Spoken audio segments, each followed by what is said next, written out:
بتائیے کہ سب سے پہلے آپ کا جو کیس ہے وہ کیا ہے اور آپ کو پروٹیکٹیو بیل مل گئی ہے، کب تک پیش ہو رہے ہیں کراچی میں؟ کراچی میں ود ان 10 days ہونا ہمیں انشاءاللہ 10 دن کے اندر ہوں گے پیش. 295 کا ایک ہے کراچی میں ایگری تھانے میں، کافی پرانا ہے، ود ان 10 days ہو جائیں گے انشاءاللہ. اچھا بٹ صاحب کل یہ خبر چلی تھی کہ جناب آپ کو ڈیپورٹ کر دیا گیا، اس میں کتنی صداقت ہے؟ نہیں سر، بالکل بلشٹ کی بات ہے، کوئی ڈیپورٹیشن نہیں ہوئی اور ڈیپورٹ ہو کے انسان بزنس کلاس میں واپس نہیں آتا. میں بزنس کلاس میں آیا ہوں. میرا ویزا ضرور کینسل ہوا کیونکہ ان کو یہاں سے کچھ ہوم آفس کو یو کے بہت اسٹرکٹ ہے ان چیزوں کو لے کے. ہوم آفس میں ریکویسٹ کی ہے کہ اس پہ 295 کا کیس ہے، پھر اور بھی بلاسفیمی کے کیسز ہیں، جس کی وجہ سے انہوں نے میرا ویزا کینسل کر دیا. میرا سال کا ویزا تھا، بٹ میرے جو وہاں کے سالیسیٹر ہیں، جو میرے لائر وہاں کے ہیں یو کے، انہوں نے ایڈمنسٹریٹر جو ہے نا وہ ریویو کو چیلنج کر دیا ہوا ہے. انشاءاللہ ہوپ فلی جو ہمارا ویزا رہتا ہے وہ ریوائیو ہو جائے گا، واپس آ جائے گا. اچھا ہم نے دیکھا کہ ڈکی بھائی کو ایک بگ برادر کی مدد ملی، کیا آپ کو کسی میں کسی بگ برادر کی مدد ملی؟ سر میں یہ میرے وکیل صاحب بات کریں گے، مجھے ایسا کسی بات نہیں. اچھا آپ بتائیں، آپ کو کیوں وہاں سے آپ کا ویزا بھی ریووک کیا گیا اور کیا وجہ کیا بنی ہے؟ نہیں، سوشل میڈیا پہ چل رہا ہے کہ میرا بھی ویزا ریووک کیا گیا.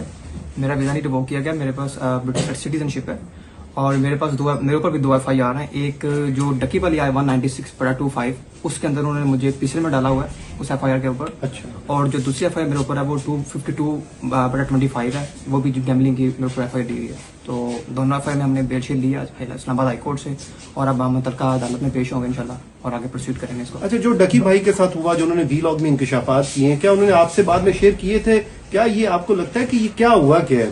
میں جب ڈکی سے ملنے گیا تھا تو ہماری زیادہ باتیں نہیں ہوئی، بس جو باتیں ہوئیں وہ میں نے سوشل میڈیا پہ بتا دی تھیں کہ جو کچھ چلا ہے، اور بس باقی کچھ چیزیں ہیں وہ انشاءاللہ وقت جب آئے گا تو بتائیں گے. تو اس دن اس ٹائم آپ کو بھی نوٹس آئے تھے، سمن وغیرہ؟ نہیں، مجھے نوٹس نہیں آیا. میں جب اس کو ملنے گیا تھا تو مجھے انہوں نے ڈیٹین کر لیا وہیں پہ اور میرے دونوں فون بھی لے لیے اور مجھ سے زبردستی انہوں نے سائن بھی کروائے، مجھے گالیاں شالیاں بھی دی انہوں نے. لیکن کوئی نہیں، باقی اپنا بعد میں میرے وکیل ساتھ تھے، ہمیں چھوڑ دیا گیا اور اس کے بعد ہم وہاں سے چلے گئے. اچھا بٹ صاحب یہ بتائیے گا، جیسے آپ کہہ رہے ہیں کہ ہمارا ویزا ریوائز ہو جائے گا، تو آپ کو امید ہے کہ آپ واپس پھر جا سکتے ہیں یا پھر وہی ہے ECL وغیرہ میں انشاءاللہ ECL میں نام سدا بہار تو نہیں ہے، جب تک کیس چل رہے ہیں تب تک ہیں، تب تک پاکستان میں ہے انشاءاللہ. اس کے بعد بھی پاکستان ہے، لیکن یہ کہ ٹریول بین کسی بھی کنٹری کا لگوانا کیوں اپنے اوپر.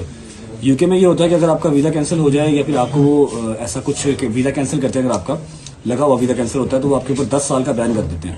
تو بین نہیں لگوانا کسی بھی کنٹری کا، آپ کو وزٹ کے لیے کبھی بھی کہیں بھی جانا پڑ سکتا ہے، جس کی وجہ سے میں نے چیلنج کیا. ادروائز تو کر دیتے بین، رہنا میں نے پاکستان میں ہی ہے. اچھا یہ بتائیے بٹ صاحب، ڈکی بھائی کے بارے میں بھی بہت ساری باتیں کی گئی، ان کا نیکسس ہوتا ہے، یہ باقاعدہ پتہ نہیں مختلف اسائنمنٹ پکڑتے ہیں، پھر عام جو لوگ ہوتے ہیں، عام جو ویور ہوتا ہے آپ لوگوں کا، اس کو اس میں ٹریپ میں ڈالتے ہیں، وہ لاکھوں روپے اور بڑی بڑی لمبی ڈبیٹ ہے، فی الحال کیس کے بارے میں بات کریں گے.